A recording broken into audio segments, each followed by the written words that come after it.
Hi, I'm Jake and I've been drawing Pokemon since I was 7 years old, and I'm also a pharmacist. I thought it'd be really cool to make a video combining my work life and my hobby, so I'm going to make some Fakemon based off medicine names. So in this video I've got new evolutions to old Pokemon, regional variants and brand new Fakemon evolution lines, including one with a new ability.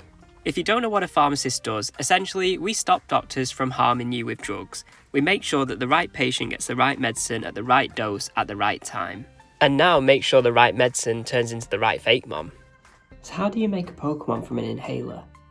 By combining it with this. Salbutamol is a bronchodilating drug which helps you breathe better. So I thought, what Pokemon inhales air? And I thought of Jigglypuff, the balloon Pokemon. I made it blue like the blue inhaler and made its stomach markings resemble lungs. Introducing Inflatuff, the inhaler Pokemon and a normal and flying type. They have developed the ability to inhale and store air from when they were a Jigglypuff. By filling their bodies with air, they can increase their speed and power. It's got the new ability Deep Breath, which boosts its attack and speed when it's hit with a flying type move. Next up is a medicine called Digoxin, which treats irregular heartbeats. Digoxin is derived from a flower called a foxglove, which is that gorgeous purple flower you can see on the right hand side. I thought it was going to be the perfect colour to make a Fakemon. I used the fox bit from Foxglove as the jumping off point and combined it with the idea of it affecting the electrical signals in your heart. At the top of the screen there you can see that that's an ECG trace which measures the electrical activity in your heart. I thought that the vague shape of the Pokemon could resemble this and the markings on it too. Digoxin is what we call a narrow therapeutic drug, which means that the difference between it being helpful and toxic is very small. When I made this Fakemon, someone in my Discord chat suggested giving it this flatline form, and I loved the idea of it, making the ECG trace go flat as if its heart had stopped. Meet VCG, the conduction Pokemon, a pure electric type with the ability Static. Their fur stores static electricity. Despite their friendly appearance, people are warned to stay away from them, as they are unable to control the electric shocks it generates. VCG evolves into Digivolupin, the conduction Pokemon, a pure electric type with the ability Flatline. Their markings on their fur appear to move in sync with its heartbeat. As battles go on, its heart rate begins to slow, to the point where it will collapse, unable to fight again until it is charged with electricity. Its ability Flatline would turn it into an electric and a ghost type move after 3 turns in battle, and will reverse it after it's hit by an electric type move. So next up is Warfarin, which is a blood thinning medicine used to treat blood clots, and it was actually derived from a rat poison. So naturally, I made Rattata a regional variant. So my original idea was a rat that makes you bleed, and instead of going down the poison route, I thought, what if it was just covered head to toe in blades that could shred opponents? I'm thinking razor sharp claws, razor sharp teeth, and maybe even a barb on the end of its tail. I had the image of the Kama Itachi yokai in my head, that weasel that just has blades for hands, and also lab rats, so in the end I made them white coloured with red eyes, and I think it makes them look really menacing. So this is Farmer Rattata, the mouse Pokemon, a normal and steel type Pokemon with the ability Iron Barbs, just to make you bleed that little bit more.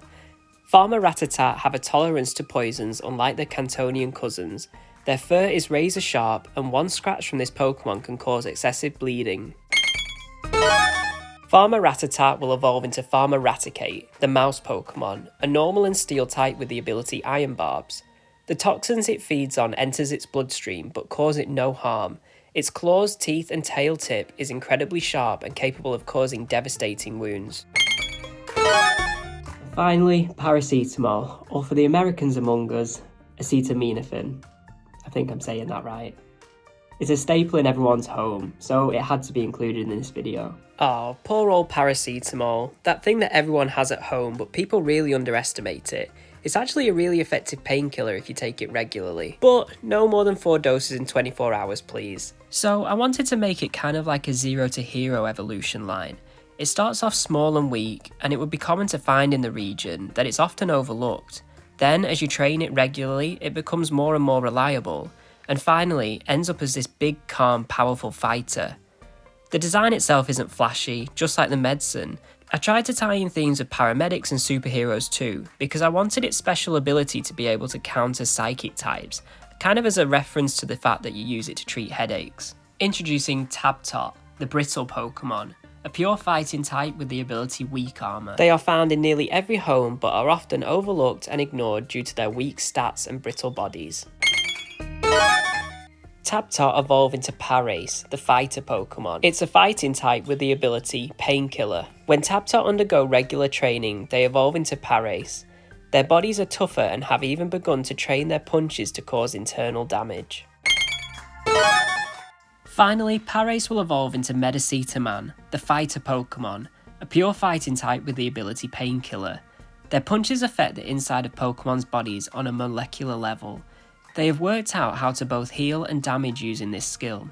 There is at least one Medicita-Man in every neighbourhood, ready to keep the townsfolk safe. Its new ability Painkiller would allow fighting type moves to be super effective against psychic types, and also if they hit an ally Pokemon, heal them. I imagine that's overpowered, but I don't really play much competitive Pokemon anymore. Turns out my job might not be that boring after all. I really enjoyed this challenge and I hope that you guys enjoyed it too. Comment down below which is your favourite Fakemon, and if you've got any medicines that you'd like to see me turn into a Fakemon, make sure to comment them as well. It's really funny because while I was drawing these Fakemon, I saw this meme on Instagram that was like a guy predicting if they were either Pokemon names or drug names, and I was like, hell yeah, I can do that too. I really hope you guys enjoyed this video. Thank you so much for watching, and don't forget to like, comment and subscribe, and hit that hype button if you can see it. If you got this far in the video, here's a little spoiler for next week's video. We're going back to random sprites, and it's another collab.